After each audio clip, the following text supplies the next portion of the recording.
this computer. Hello and welcome, everyone. I'm Tina Panic from the Avon Library. I'm here with the Avon Senior Center and the Avon Historical Society for the next webinar in our Paleo series for 2022. I just want to do a little bit of housekeeping. We're in webinar mode, so you can use the chat box and the Q&A for questions. You can ask them at any time. We will get to them at the end of the program. We will also put links in the chat for upcoming conferences, our next event, and as well as resources you may want on this topic. Welcome to all of our regulars who have been with us for the whole series live. We know many of you will watch the recordings afterward. And welcome to anyone new. If you're joining us from outside Connecticut, please put in the chat box where you're from. We've got a big map in our library. We're putting pins in from where everyone is zooming in from. And we have almost all 50 states. We need a couple more in the Midwest. Again, if you have questions throughout, use the chat box in the Q&A. I'm happy that everyone is here. We'll send the recording out probably first thing tomorrow morning. You'll be able to see this on YouTube. And I just want to welcome our partners, Jen from the Senior Center, Terry Wilson from the Historical Society. And Jen, I'll pass it over to you. Good evening, everybody. It's nice to have everybody on. I apologize. I'm not sure what's happening with my camera. I actually see a dual picture of Tina. So Tina's 2 times tonight. So the Senior Center is really happy to be a part of the series with the library and with the Historical Society. And also the Senior Center is happy to celebrate Senior Center Month this month. So, and Older Americans Act. So this is kind of a special program for us during this month, and we're really excited for our presenters. So thank you very much for joining us. Stay with us, and we appreciate it. Well, I will take over. Good evening. My name's Terry Wilson. I'm with the Avon Historical Society, and welcome back from after our summer break. It's good to have you all. So on behalf of all of our partners and the planning committee for the Unearthing History webinar series, I'm welcoming you to the 4th event, Looking into the Past with Ancient DNA. If you're new to this multi-year webinar series, welcome. We began this education of ancient history due to the discovery in 2019 of the Brian Jones 12,500-year-old Paleo-Indian site along the Farmington River here in Avon, Connecticut. To learn more about what is now the oldest human occupation site in southern New England, please visit our Historical Society website and drop down the page for the Brian Jones Paleo site. This series is funded by a grant from the Lower Farmington River and Salmon Brook Wild and Scenic Committee, which receives its funding from the National Park Service. We thank them very much. Very soon, we'll be applying to them for a new grant to fund another series in 2023. So please stay tuned. There is definitely more to come. Tonight's topic is one that I chose because I first heard the term ancient DNA while watching a webinar from the Connecticut Science Center early in the pandemic in 2020. The presenter explained that scientific analysis of the DNA of Otzi, the man buried in ice 5,200 years ago in the Alps, showed that he had Lyme disease. I sat straight up and realized that this science has to relate to our Paleo period and before. So 2 years later, here we are about to learn what this could mean for our part of the continent. Tonight, we welcome 2 experts in ancient DNA, Christina Balentine and Samantha Archer, are PhD candidates and research scholars at the UConn Department of Anthropology. They will present a broad overview of ancient DNA research past and present, discuss the ethical considerations of working with priceless DNA samples, and highlighting their own dissertation research. To give you a quick hint, Christina is an anthropological geneticist who is studying ancient DNA from people who lived thousands of years ago in what is now Patagonia and Tierra del Fuego in Chile, to learn more about their migration histories and how they adapted to their cold environment. Samantha is an anthropological geneticist and biocultural anthropologist, focusing her dissertation on applying molecular archaeological technologies to investigate the lives of people who lived mid to 19th century in Texas. If you were here with us for the first presentation in this year's series with Dr. Jennifer Raff, who spoke about evidence showing that thanks to DNA and other findings, early people on this side of the globe may have traveled down the west coast of our continent before coming east into our area. So perhaps that's something we will learn tonight. So thank you for attending, and we hope you enjoyed tonight's presentations. I will turn it over to Samantha and Christina. Thank you so much for that awesome introduction. I'm gonna go ahead and share the screen, hopefully with our slides. Hopefully this will work.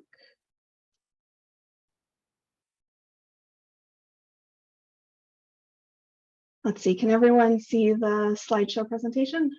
Yes. Awesome. All righty. Well, again, thank you so much for having us here. I'm going to go ahead and get started. In 1993, Jurassic Park captured our imagination with the idea that we could bring dinosaurs back to life from just using their preserved DNA.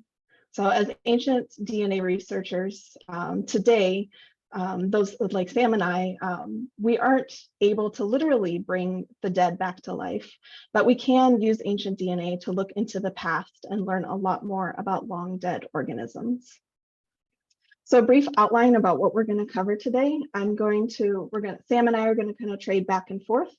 I'm first going to talk about what is ancient DNA, how does it differ from DNA from living creatures, and how do we retrieve it, and then highlight some cool ancient DNA finds throughout the time of the field of ancient DNA research.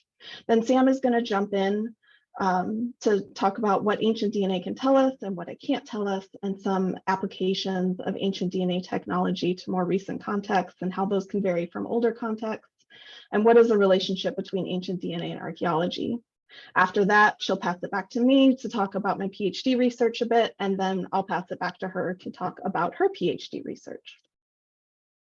So to begin, ancient DNA is simply kind of what it sounds like. It's DNA from organisms that lived anywhere from 100 to thousands or even million years ago. Since DNA comes from our living cells, when an organism dies, the DNA itself starts to degrade. So ancient DNA is highly degraded and fragmented. It's gotten broken up into pieces by various degradation processes through time. And each cell within within an ancient DNA sample is less abundant. So essentially, all this is saying that we need to work in what is called a clean room in order to minimize contamination from the much more abundant contemporary DNA. And these are some old images from Sam's and my old lab at the Bolnick Ancient DNA Lab at the University of Texas at Austin. And this picture on the right is me and Sam back in 2016 when she was starting training me in ancient DNA work. Another interesting fact about ancient DNA research is sometimes we have to work both in the ancient DNA lab and the separate contemporary DNA lab, which is usually located in a different wing of the building or a different building altogether. And if we have to work in both spaces, we practice a unidirectional workflow. So if in the same day we need to be in both spaces, we can only ever go from the ancient lab to the modern lab. And that's because of the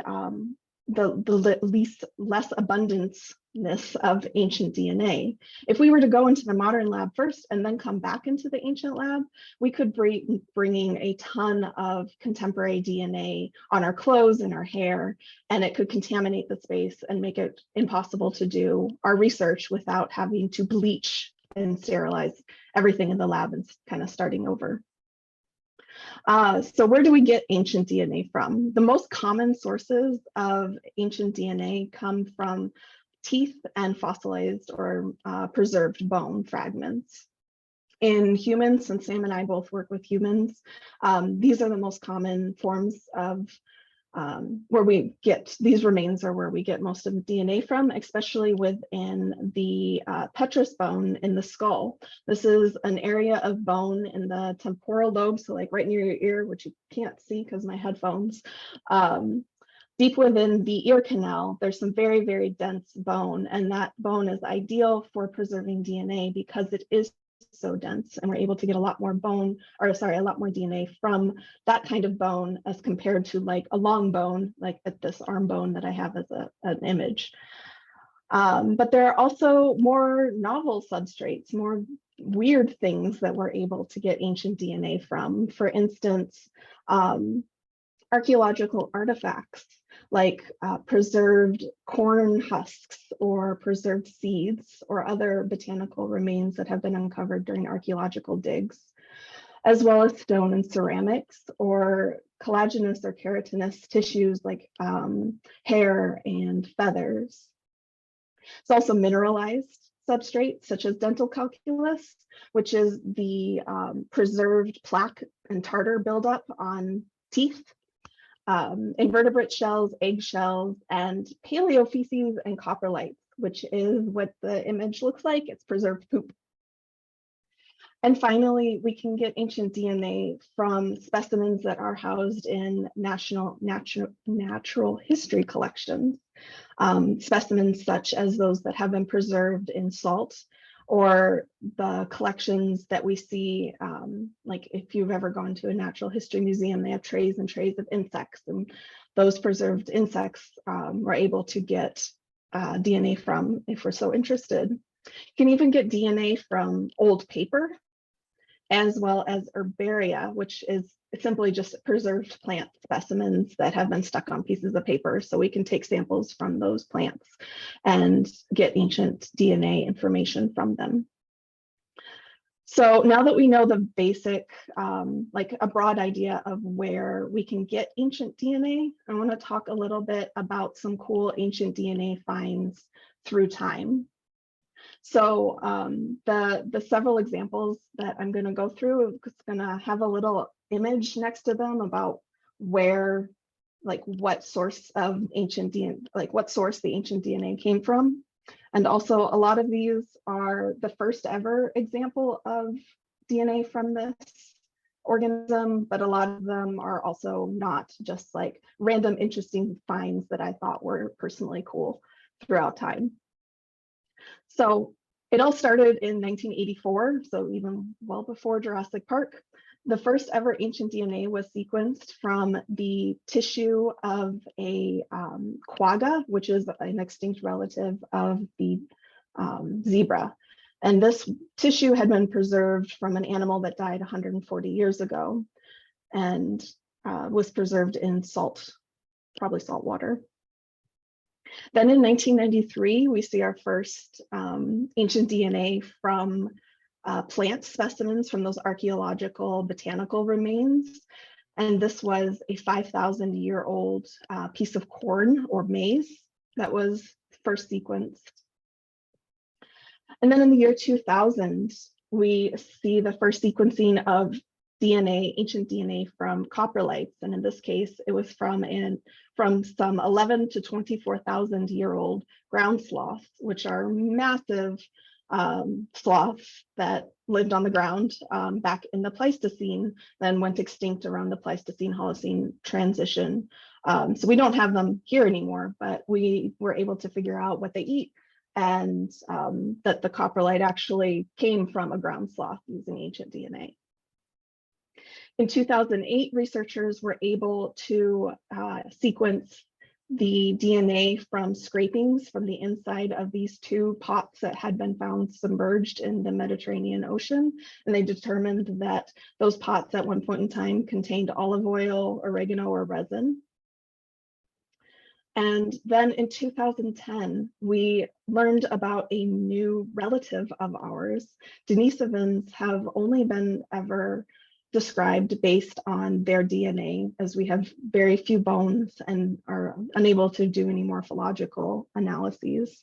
But their DNA sequences were different enough from our own and from our cousins, the Neanderthals, to say that this could be a different relative of ours.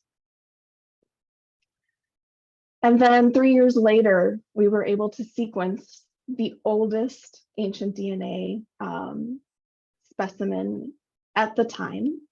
So in 2013, a 750,000-year-old horse from Alaska was successfully sequenced. And then a year later, we get the full Neanderthal genome from an individual who lived about 50,000 years ago.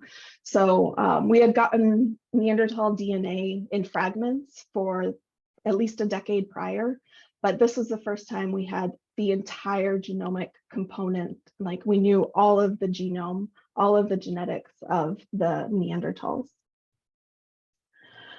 In 2015, researchers were able to identify what plants had lived and died and become peat, which is a type of like soil sediment that those plants had lived 8 to 40,000 years ago.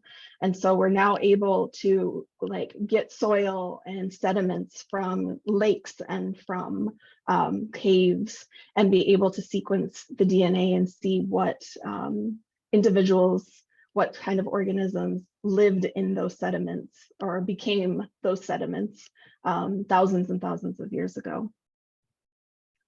And now, like I said, previously the record for oldest ancient DNA was 750,000 years ago. It was broken last year by a research group who was able to sequence the DNA from mammoth teeth that dated back to over 1 million years ago. And this year, cool paper that recently came out was able to identify Yersinia pestis and Salmonella bacteria based on the teeth of some individuals that had been excavated from a cave in Crete. So, given all of this, and given what we may or may not know about Jurassic Park, in Jurassic Park, they were able to take the DNA, take blood from a mosquito that had sucked the blood from a dinosaur, extract that DNA, and then clone dinosaurs. Unfortunately, we have not successfully cloned anything based on ancient DNA at this point. Additionally, researchers have tried quite a few times to sequence DNA from animals and insects that have been preserved in amber. And unfortunately, it wasn't possible. So I'm really sorry to burst anybody's Jurassic Park bubbles, but as of right now, based on the research technologies that we have available to us, Jurassic Park is not possible. But that doesn't mean that sometime in the next, who knows, years, things could change. We could get better technology. So now I'm going to pass it over to Sam to tell us, what can ancient DNA tell us? Okay, great. Hi, everyone. Thank you so much for having us. So like Christina said, I'm going to tell you all about what ancient DNA can tell us and what it cannot. So it's really important for us to be very clear as researchers what we are being told by ancient DNA and then what just isn't possible to know from ancient DNA, especially because we kind of see DNA as this type of evidence that will reveal all, and it reveals a lot, but not everything. So first of all, we can get insight into an individual's genetic ancestry. So for example, we can generally tell if someone's ancestors were hanging out in various parts of Eurasia or in Africa and kind of narrow it down to a particular part of the continent. It kind of depends on how many sequences we have from that part of the continent to give us the best idea of how zoned in we can get. So sometimes we're saying this individual has ancestry from Southern Africa, and we literally mean half of the continent, or sometimes we can get a little bit more specific about the location that that individual likely was from. We can also learn about evolution of certain traits through natural selection. So Christina is going to talk about this in relationship to her dissertation. But for example, humans actually, through our baseline is actually to not be able to produce lactose. So we're actually lactose intolerant as a species. And then we've seen throughout time that individuals have gained this adaptation genetically to be able to digest lactase, which is the enzyme that makes individuals lactose intolerant. And so through ancient DNA, we've actually been able to trace the natural selection of the trait of lactase persistence. So how did that come about?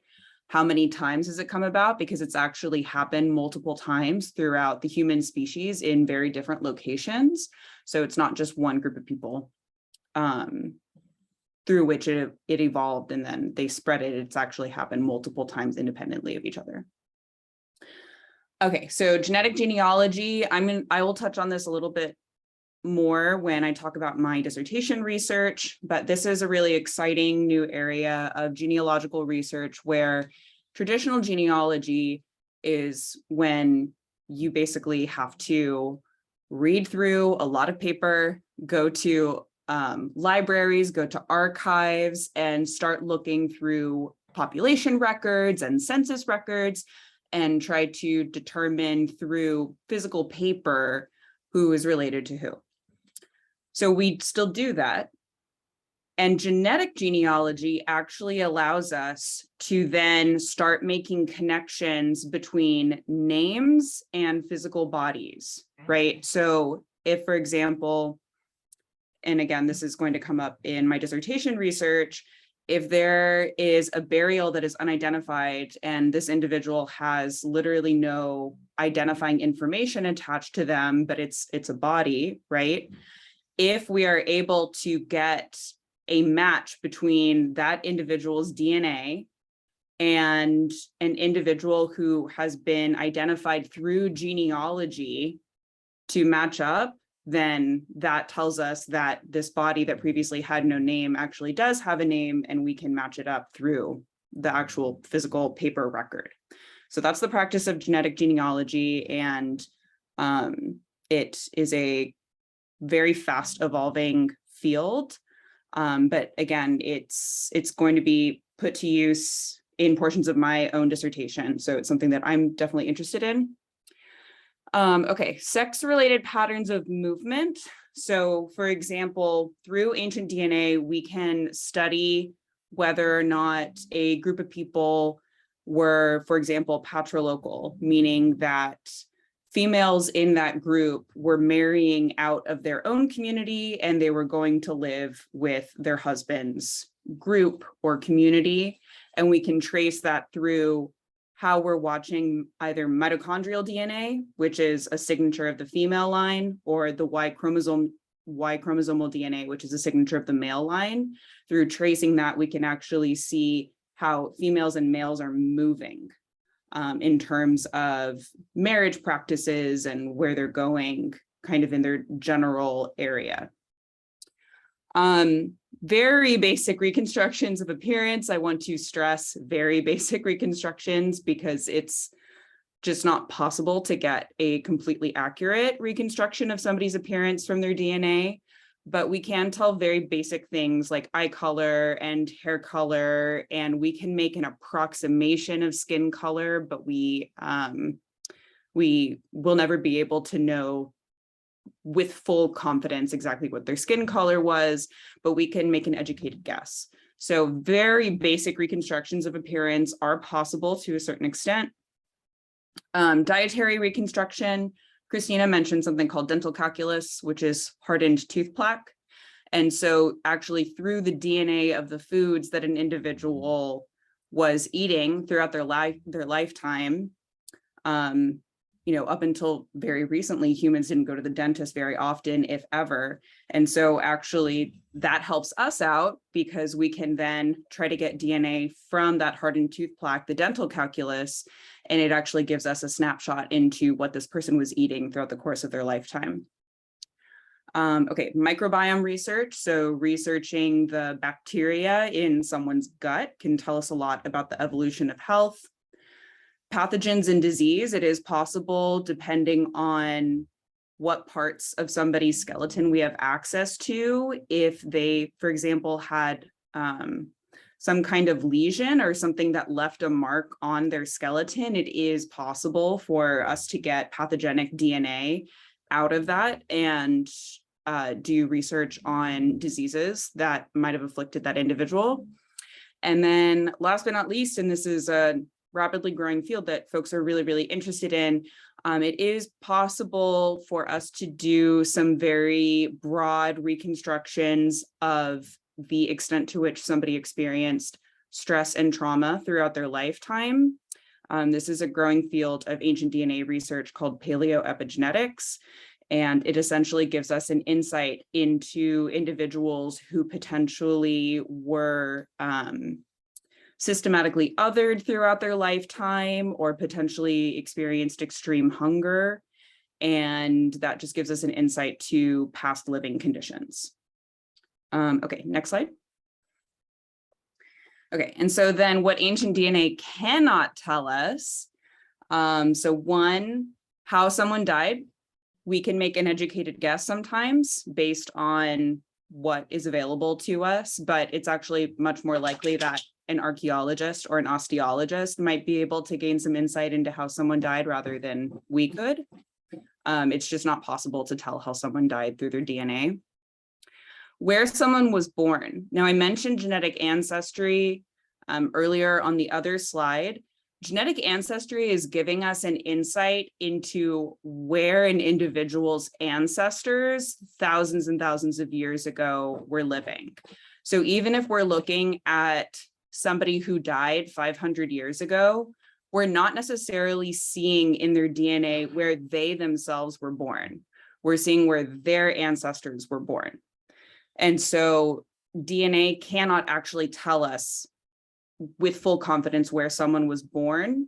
It can only give us an insight into where their ancestors come from, like literally tens of thousands of years ago. Okay, identity. This is very complicated, but we can't for sure say, for example, someone's racial group or someone's sexual orientation based off of ancient DNA. It just really depends on the culture and the context in which that person lived, right? So it wouldn't be historically appropriate for us to take the labels that we're using today in 2022 and automatically assume that that applies to somebody 12,000 years ago. Perhaps it did, but we have to be really careful about the language that we're using today to then project our understandings of our present onto the past. And then last but not least, we can't tell age at death through ancient DNA. So while we can get a sense through a skeleton how old someone might have been when they died, their DNA is not going to leave any kind of signature for us to know how old they were when they passed away. And that is it for what DNA can and cannot tell us.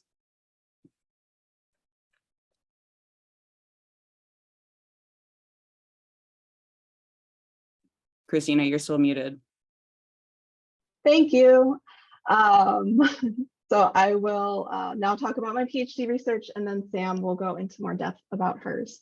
So as was described in our lovely introduction, my PhD research focuses on human populations who lived anywhere from a few hundred years to 6,000 to 7,000 years ago in southern South America, in Patagonia and Tierra del Fuego, mostly on the Chilean side, but a little bit on the Argentinian side as well. And I'm going to be referring to this area as Fuego Patagonia. So either Patagonia or Fuego Patagonia, it's all this region of southern South America. So my dissertation research consists of two questions. My first question is population history and migration history oriented. So I'm wondering, can I use ancient DNA to determine the relationships? And when I say relationships, I don't mean like dating or parent.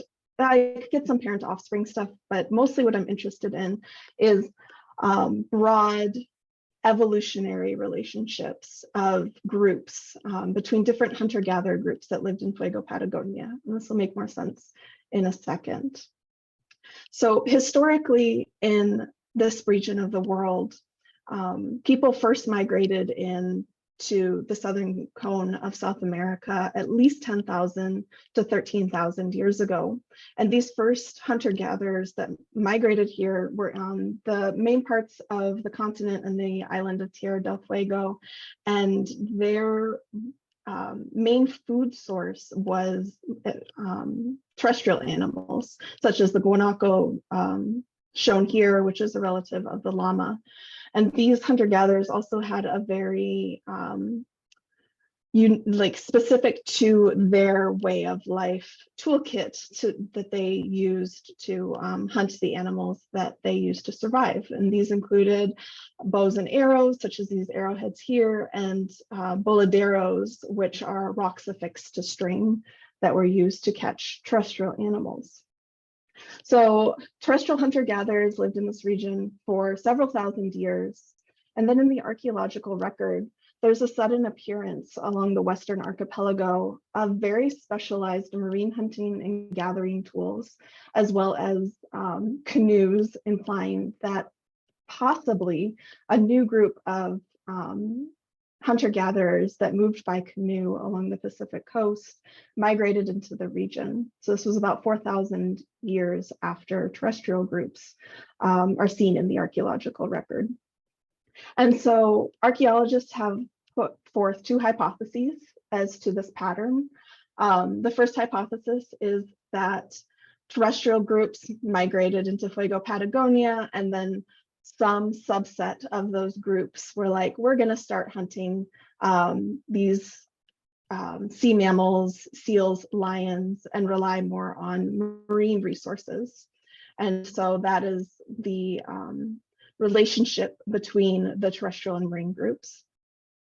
Or a second hypothesis is that terrestrial hunter-gatherers migrated into the region, and then several thousand years later, a different group that has a distinct ancestry migrated in from the north to occupy the western islands and fjords. I don't know if they're called fjords down there, but islands and archipelagos. So my research is using ancient DNA to attempt to determine which of those two hypotheses is the most supported.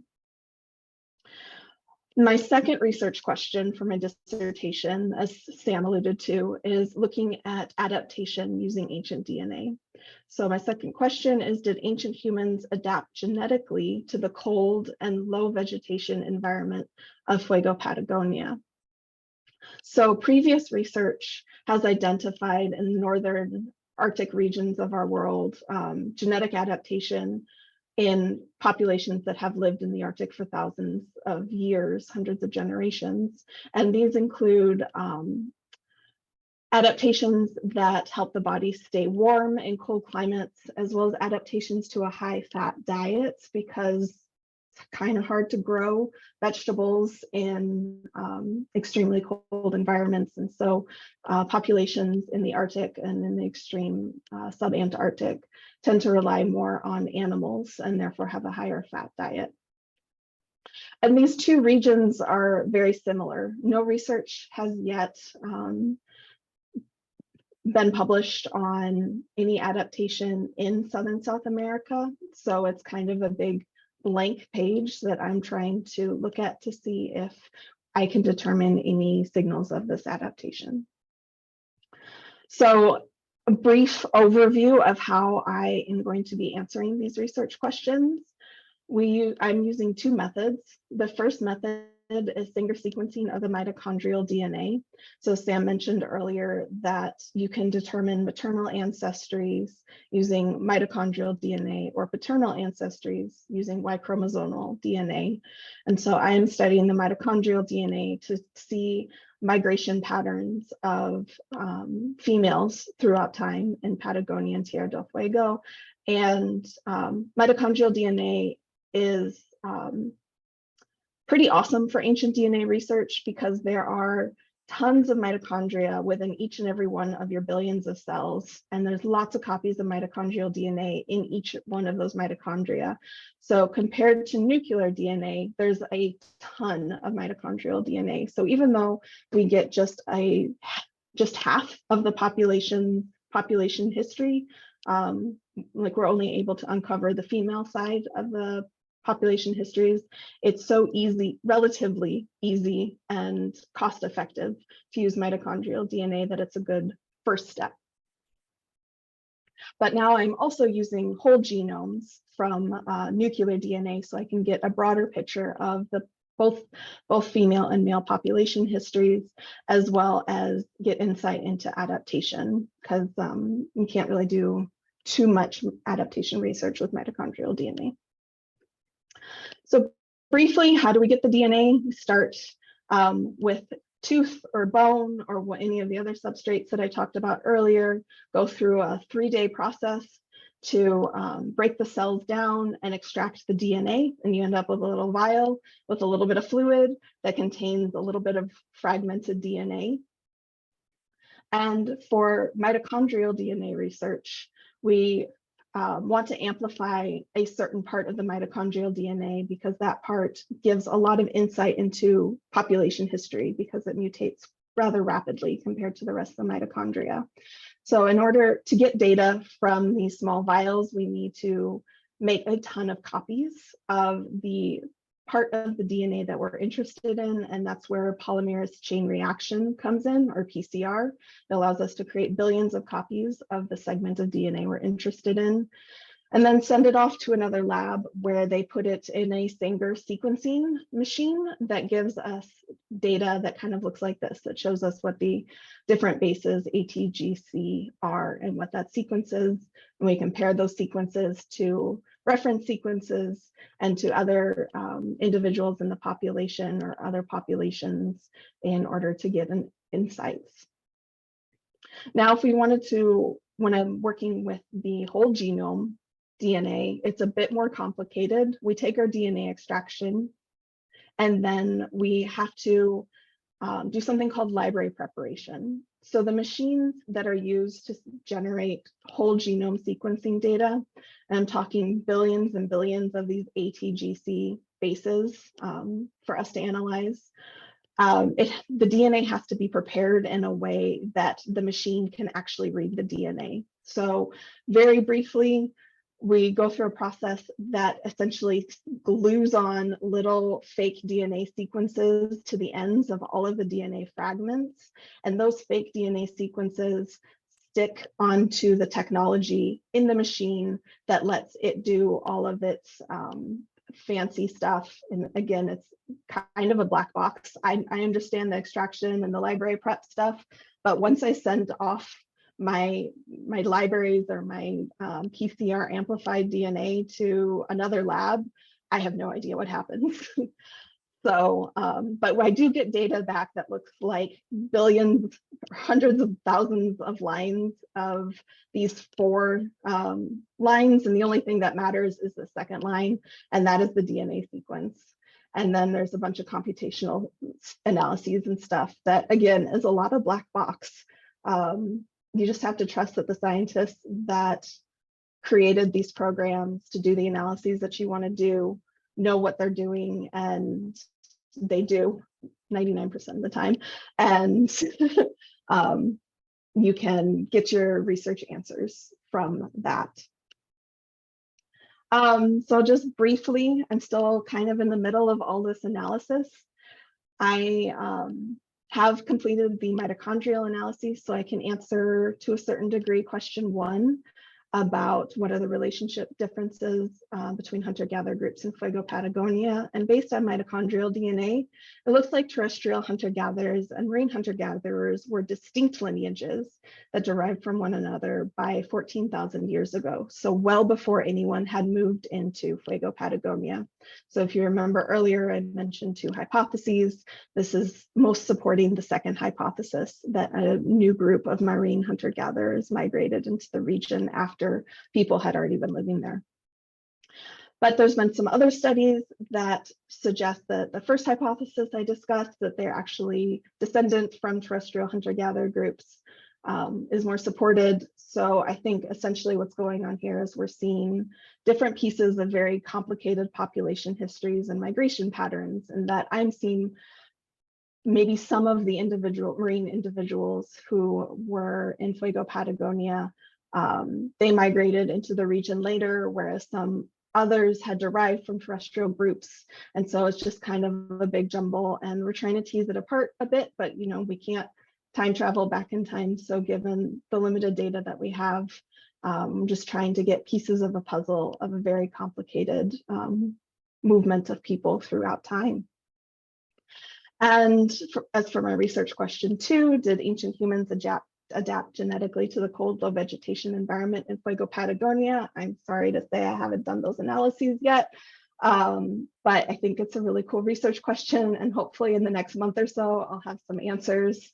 And my email's at the end, so if you're really curious, you can shoot me an email in a month or 2, and I'll let you know if I've learned anything. All righty, Sam, your turn. Okay, great. So I'm going to touch a little bit on the relationship between archaeology and ancient DNA. I know that a lot of y'all are interested in archaeology here. So I'm gonna talk a little bit about the relationship between these two fields of study. So like Christina mentioned, the first time we ever got ancient DNA from something was in 1984. Archaeology as a discipline is much older than that, right? So archaeology predates the discovery of DNA by roughly 100 to 150 years. So European archaeology, for example, began roughly in the mid to late 19th century, so the 1800s. So archaeology has had a significant time to grow as a science before DNA was even discovered, and especially before we ever found out that we were going to be able to get DNA from an organism that had been dead for several hundred years to several thousand years to tens of thousands of years, right? So the technology for genomics in general, so especially for ancient DNA, but genomics just more broadly, didn't really begin to improve at rapid speeds until the mid to late 2000s. This is what people refer to as the genomic revolution. So leading up to the mid 2000s, like 2005 through like 2008, it was only just then that the technology was growing fast enough for it to become cost effective enough for an archaeologist to look at DNA as something that they might explore in terms of getting some answers from it. So the relationship between archaeology and ancient DNA is actually very new. So, so again, it's really only as of like the past 10 years that ancient DNA has been available as an avenue of investigation for archaeologists. And I would say that it's actually only about the past 5 years that people working with ancient DNA and archaeologists have actually begun to realize that they need to collaborate in order to produce reliable scholarship that's taking both the archaeological context and the ancient DNA into consideration. So for example, in 2018, Christina and I both attended a conference at Brown University that was entitled The Ancient DNA Revolution in Archaeology. So as we can see, even as of 2018, archaeologists and ancient DNA researchers were beginning to see that they need to start collaborating in much closer situations to be able to get the best scholarship out of both fields. Okay, and we basically just have a lot to learn from each other. Ancient DNA has a lot to offer archaeology and vice versa. Archaeological contexts are very important when we're trying to interpret ancient DNA. Okay, next slide, please.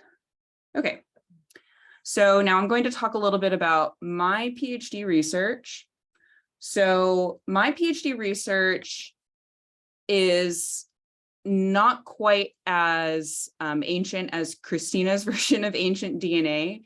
The term ancient DNA is unfortunately kind of a misnomer. There's no official cutoff for when DNA becomes ancient, but researchers or scholars will generally say if the organism has been dead for about 50 years or more, the DNA should be extracted using ancient DNA technology. So roughly 50 years, give or take. So I'm looking at individuals who were alive in mid to late 19th century. So these folks have only been dead roughly 150 to 120 years. So we're talking a much different time scale than Christina's, but still we can use ancient DNA in these contexts. Okay, so as we all probably are aware, researching, telling, teaching history is a pretty complicated endeavor. And sometimes some histories get obscured, and sometimes it's just convenient to avoid some histories and kind of push forth others. And so ancient DNA plays a very interesting role in this relationship between how do we gain access to the past, right? And so history and archaeology often complement each other.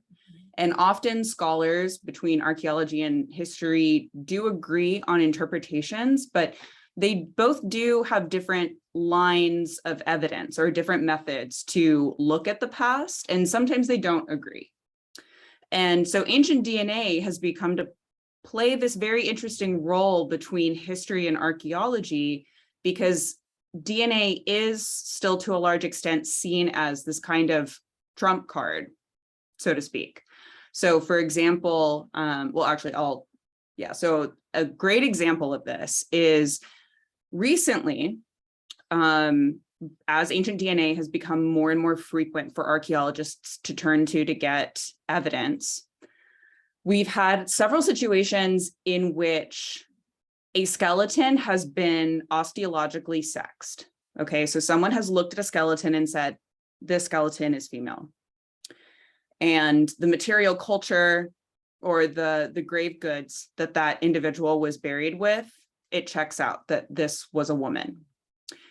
And then we've been seeing situations in which archaeologists have turned to ancient DNA to get further confirmation of that skeleton's sex, and the genotype is coming back as XY, that of a male, right? So to an osteologist, the skeleton looks female.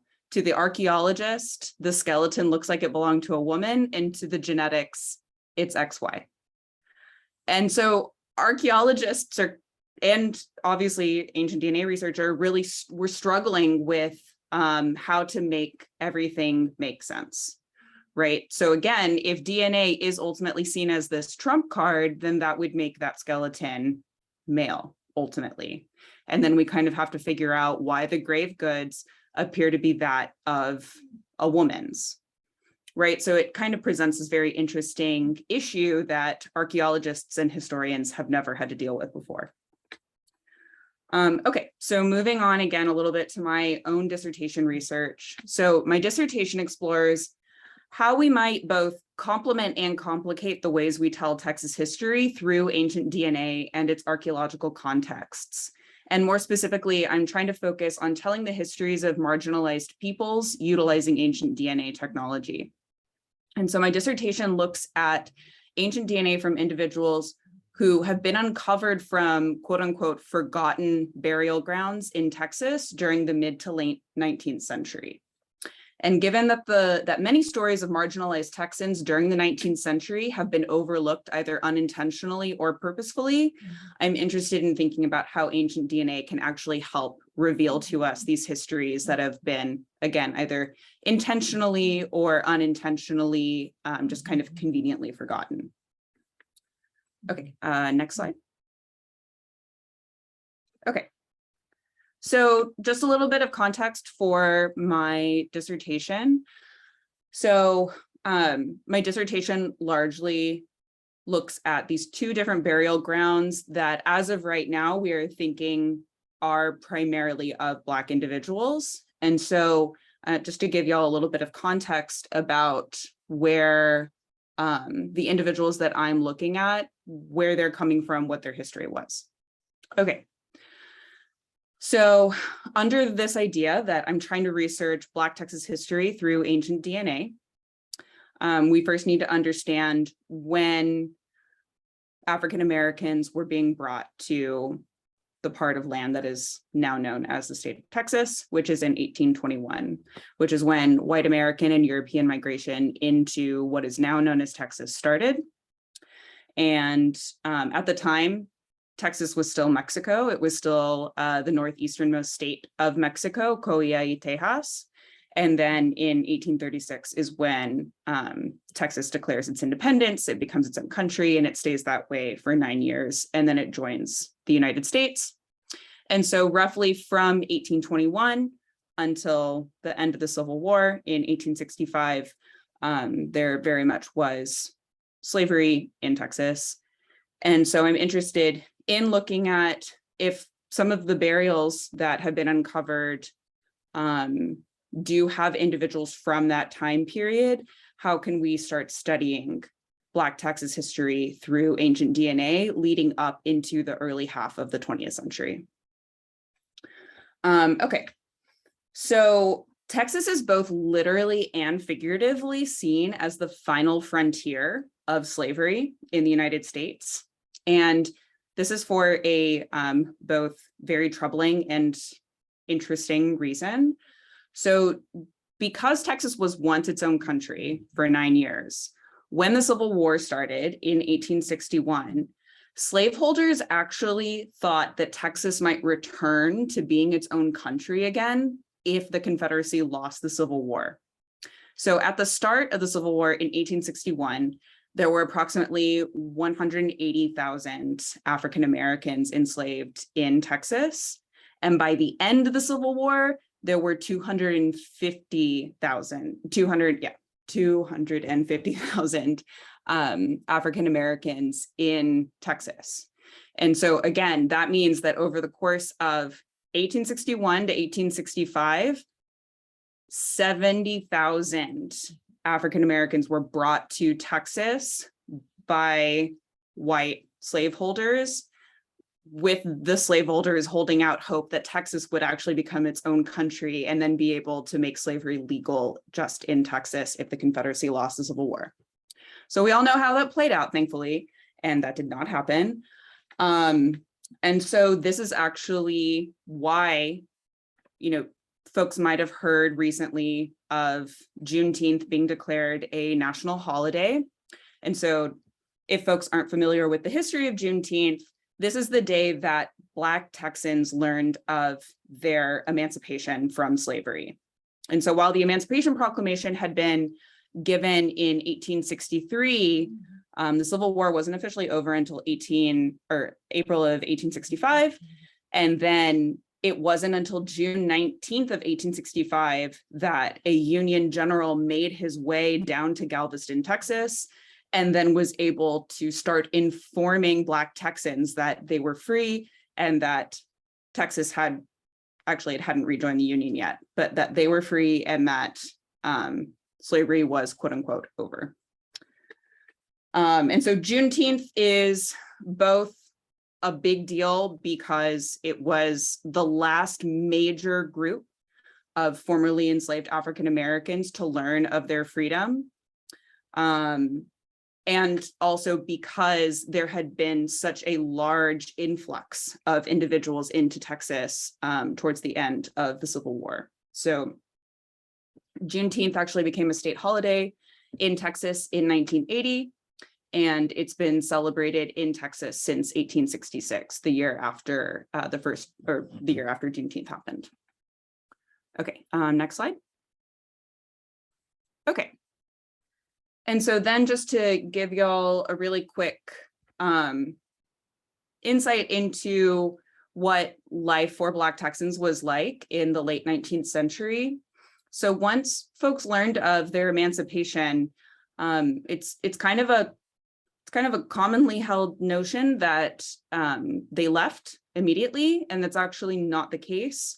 There was a mass migration of African Americans from the South, more because of Jim Crow laws in the early 20th century. But right after emancipation, at least in the case of Texas, Black folks stuck around in large quantities, and they actually established these small towns and communities all throughout Eastern Texas that are now known today as freedmen communities, or freedmen's towns. And so what a freedmen's town was essentially Black folks getting together, building a church, building a school, building housing, and basically just trying to live their lives away from white racists. And it's been shown today that there were roughly 357 of these communities established in Eastern Texas throughout the latter half of the 19th century.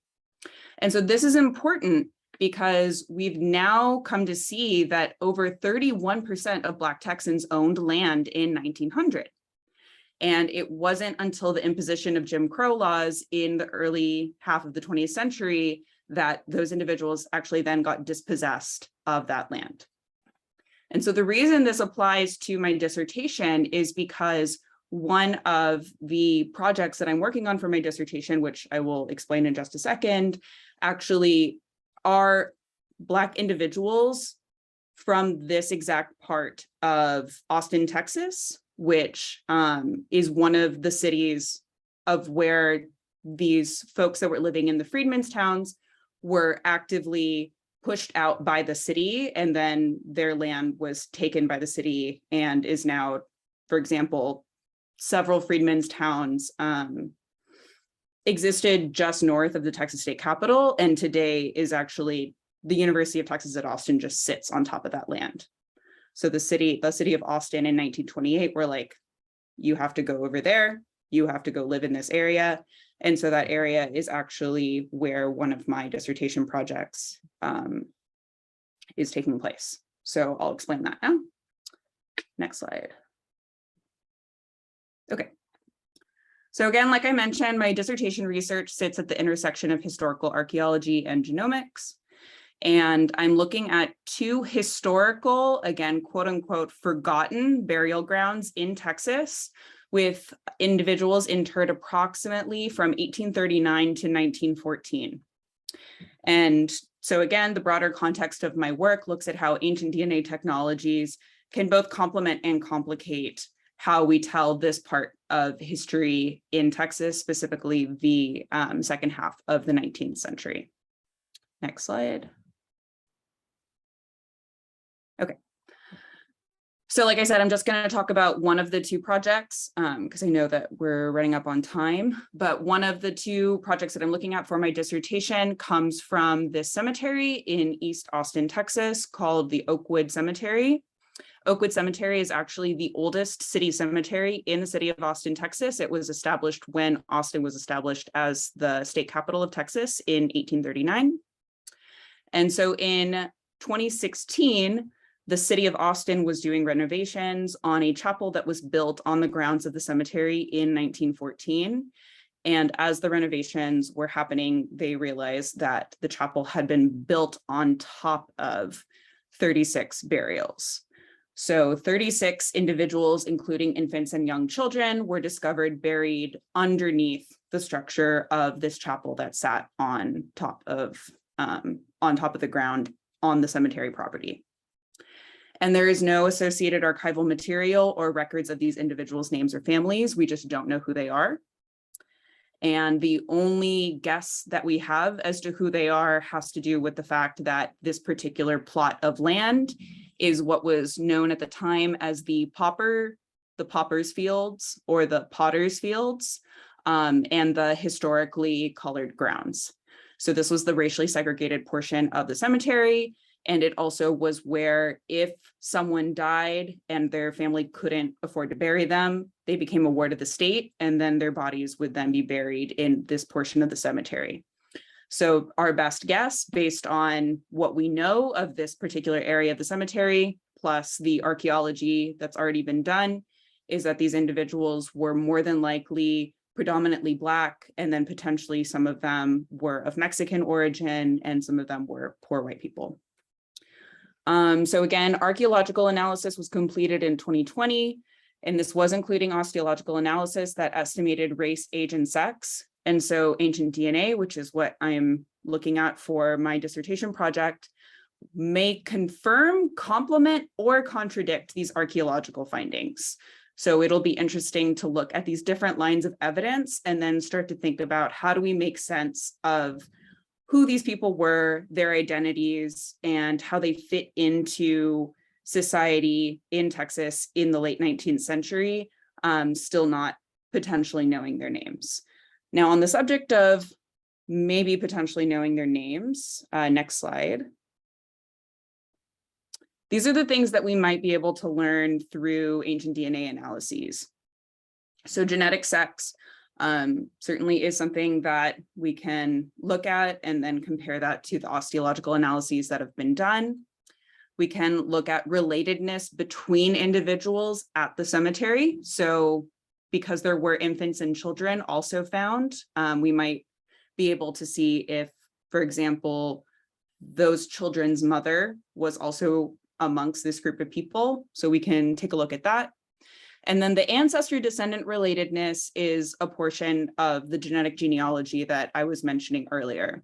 So there is active interest amongst community members who know that their families have been living in Austin for centuries, that think that they might have a relationship or a genetic connectedness to these individuals that were found buried underneath the chapel. So we will be collecting, people will be volunteering their living DNA sample to then get compared against the genomes of these individuals to see if, in fact, some of these people are actually their ancestors.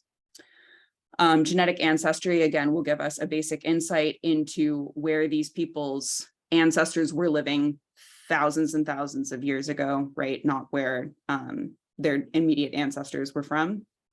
And then we also are going to investigate diet through the dental calculus route. So we have dental calculus from several of these individuals, and we will be attempting to do some kind of diet reconstruction to get an idea of what these individuals might have been eating on a day-to-day basis in late 19th century Texas. And that is it for me. So I think Christina and I would love to thank y'all, and there are emails, and I know that we're probably right at time, but if anyone has any questions, we'd be happy to answer them. Yes, great. Thank you. There are a couple of audience questions that came in. I do want to give everyone a chance to type a couple more. So the first question I was going to ask is, what is something that has surprised you in your research involving ancient DNA?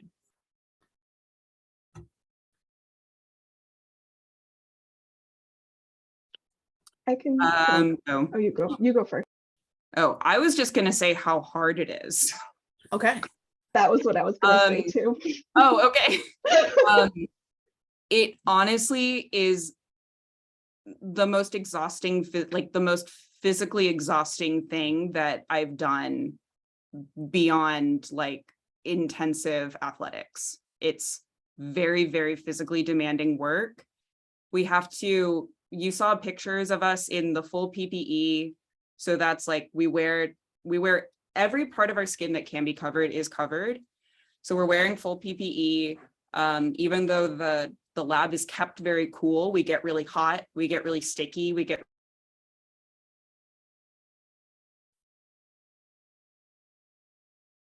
Oh, Samantha just froze.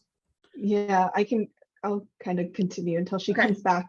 But yeah, we're in those labs sometimes for literally all day. So being completely covered, spending 8 hours working in the lab. Sometimes you have a head cold and you just feel miserable.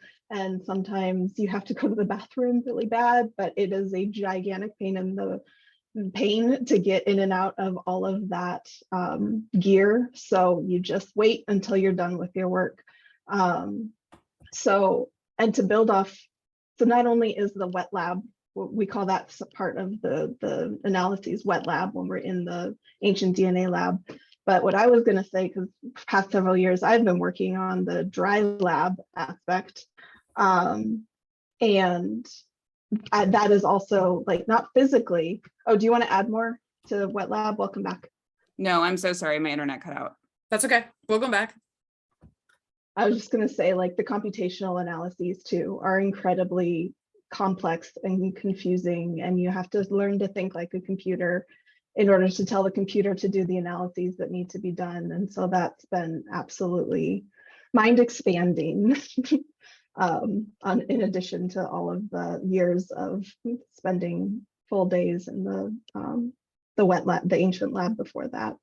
I like the honesty of the answer, so thank you. All right, one of our patrons would like to know, and this was a question from the beginning, towards the beginning of the presentations. You stated that the entire genome was known from one Neanderthal, but I thought one individual cannot contain the entire genome for all of one species. Maybe I don't understand the genome, the term genome. Please explain.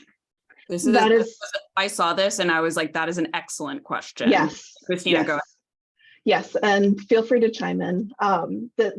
You're absolutely correct. We cannot know all of the variation that exists within the Neanderthal species based on one individual's genome. But what we have is all of the DNA sequences that that one individual possesses. And so we can use that essentially as a reference to, as like a reference genome to compare other Neanderthal individuals' DNA to. So if we have this like 150 base segment of our reference fully constructed, we don't have any questions about any major parts of the genome of this one individual, we can take other individuals' DNA and compare it and see how there might be differences.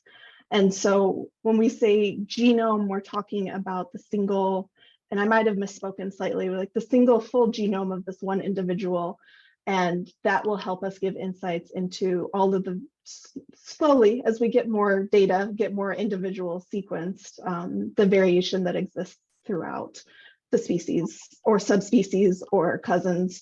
Neanderthals, we still don't really know how they fit into the human family tree. So I don't like to say that they're a separate species because we don't quite know yet. Okay. But people do say things like the Neanderthal genome, like it's not just Christina, like people say that, and it's very misleading. Because this question is accurately pointing out that that's just one Neanderthal genome. And so there is not just one Neanderthal genome. So that's very excellent question. Okay, very good. The next question is, do you have any findings to suggest that the ancient populations came from seafarers from Micronesia or from northern South America or North America, or possibly both in multiple different waves? So I don't have that data yet. And other genome-wide studies that have looked at different individuals living in that part of the continent have not, sorry, my cat is playing music, have not identified any Micronesian Polynesian signatures, but there is great possibility that definitely came in from the north. We're hypothesizing from my study that they came down a Pacific coastal route. Not quite sure where exactly originated from. Again, it's that whole genetic ancestry thing. It's very tricky. And I'm just beginning, that's the mitochondrial results. So again, they're very limited. And I'm just beginning to dive into the whole genome results or the whole genome data to see where the individuals I'm studying, who they might be more closely related to in northern South America. Is it more Pacific coastal groups, or is it more central northern South American groups, if that's not confusing enough? Thank you. So I can't answer it quite yet. That's fine. That happens in all of these webinars. We always have questions that are either to be continued or that can't quite be answered. So that's perfectly fitting.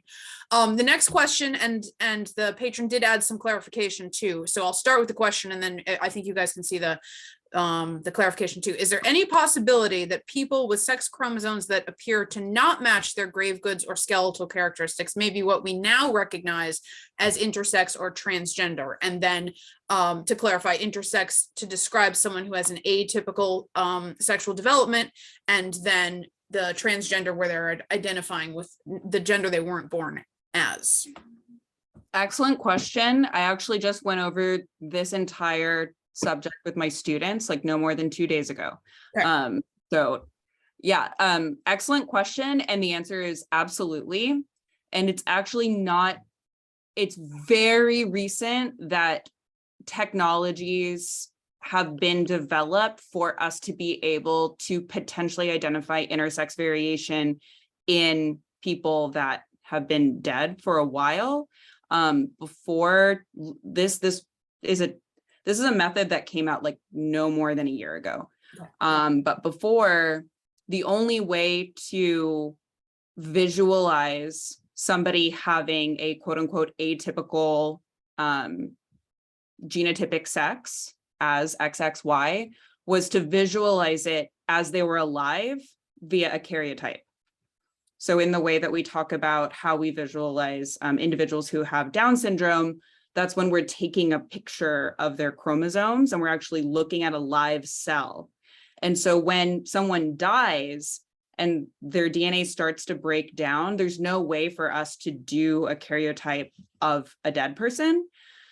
And so the ways in which we have been getting genotypic sex up until this very recent method has only ever been able to tell us XX or XY. Okay. And so this is cutting edge stuff, but it certainly is possible. And I definitely have been thinking about that for a very long time. I'm glad the science is finally catching up to the, not just the discoveries, but also the analysis that you guys, we'll just have you back. That's the answer for that, is then you can give us the next update. Our audience will love that. We would be happy to come back. Yeah. All right. And I love that our audience always asks nice, deep questions. So this next one goes, I think, into the ethics of some of this. Who maintains the reference genomes or DNA databases to which you compare findings? Is it various research facilities, universities, etc.? It's a mix. For my research in particular, it is some publicly available genomes that were sequenced as part of large global projects. So like the 1,000 Genomes Project are the reference sequences that I'm using, as well as a more recent project called the Simons Genome Diversity Project. And so those are stored on databases like NCBI, which is run by, I think NCBI is governmental, US government, and then others are run by like different universities like UCSC, and then some of the reference genomes or reference data that I'll be using come directly from other people's projects, where I reach out to the corresponding authors of the papers and ask,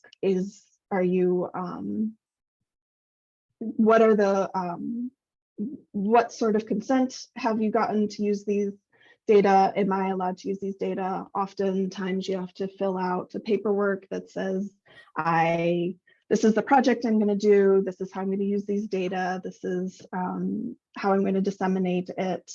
And with ancient DNA, there is no actual ethical legal standards for how to work with ancient DNA. And Sam, feel free to chime in extra stuff whenever you would like.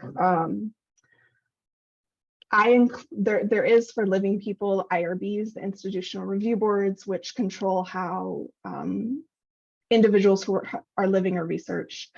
And within our lab group, we include our ancient DNA research in those IRBs as a kind of way to hold everyone accountable for ethically using these data, using them in a way that the descendant communities approve of, using, like disseminating that information to the descendant communities, and in as many cases as possible, actively working with descendant communities or nearby communities if descendant communities can't be identified, any sort of stakeholders, in order to make sure that we are doing things as ethically as possible. There are lots of guidelines, lots of papers have been published of like the ethical standards of ancient DNA, and there's a lot of debate in the field right now, some of which is more contentious than others, and Sam and I always err on the side of trying to work as closely with descendant communities and working within the frameworks that they're of research questions that they're interested in. And so that kind of went off on a bit of a tangent from the original question, but it's a complicated question. Do you think that a consensus will be reached within the field, that there will be guidelines coming out, or do you think this will still be a debate for a while? There are people that are actively trying to establish some guidelines, but it also, the main issue comes from different groups of people are going to have different ethical considerations. So for example, I imagine that NAGPRA has come up maybe in one of your archaeology sessions, but the Native American Graves Repatriation Act is currently the only situation in which we would be federally mandated to involve quote unquote ethics in our ancient DNA research. Now, just to be clear, that Christina was Christina was right when she said that we hold ourselves to a very particular standard, but federally, legally, if we have an indication that we are working with Indigenous remains that haven't been following NAGPRA regulations, then that is when we are legally, ethically not following protocol.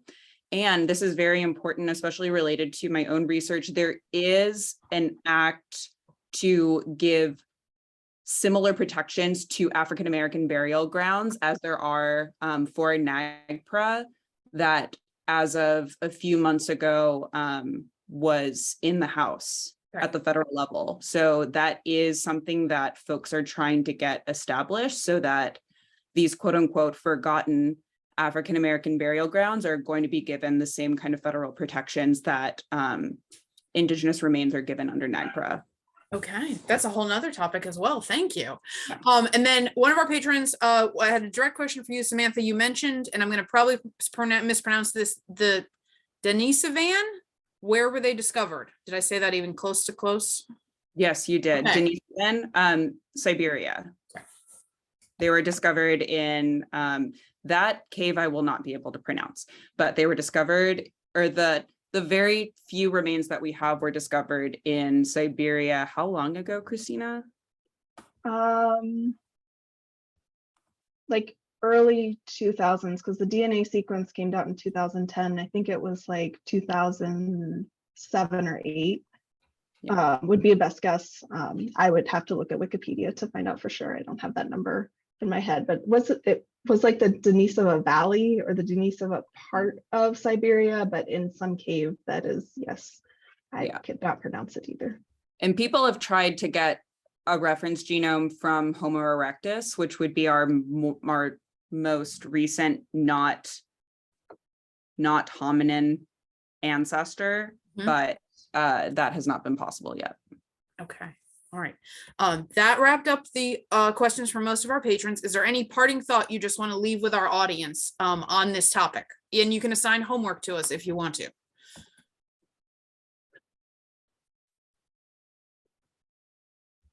I don't know. I'm just really glad that so many people are interested, and just keep an eye on the field because, like Sam said, and like we said in our presentation, the ancient DNA itself is only like not quite 40 years old. And then the ancient DNA revolution of where we can actually start to do archaeological ancient DNA in mass is still very new. And there's lots of new technologies coming out and new methods and new answers to questions. So it's a really exciting field.